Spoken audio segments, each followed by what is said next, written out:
What's up, everyone? Welcome to the video.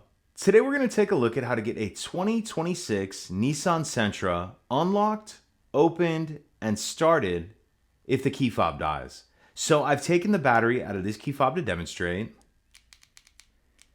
As you can see, none of the buttons are working and our vehicle's locked. So the first thing I'm going to do is remove the emergency key that's in the bottom of the key fob.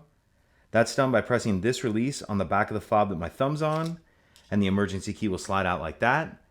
Now I'm going to use this emergency key to unlock the driver's door. So I'll put it in and turn it to the left or counterclockwise to unlock.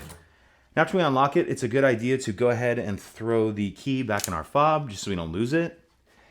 Now as soon as I open the door, the alarm's going to start going off. How we're going to turn the alarm off is we're going to start the vehicle. How I'm going to start the vehicle with the dead key fob is I'm going to get in, I'm going to press the stop start button, then I'm going to hold the key fob up to the stop start button, and then I'll be able to start the vehicle as normal. All right, let's give it a shot.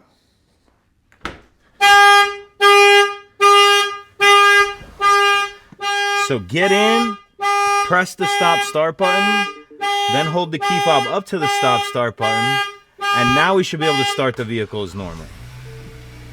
And as you heard there, once the vehicle starts, it will turn the alarm off and you'll be able to drive as you normally would. The only other thing that's a little different is when you start it this way, when you go to turn the vehicle off, you can't just press the stop start button one time. If you do that, you'll notice it's not going to turn off. What you need to do is press and hold that button down for a few seconds, and then the vehicle will turn off.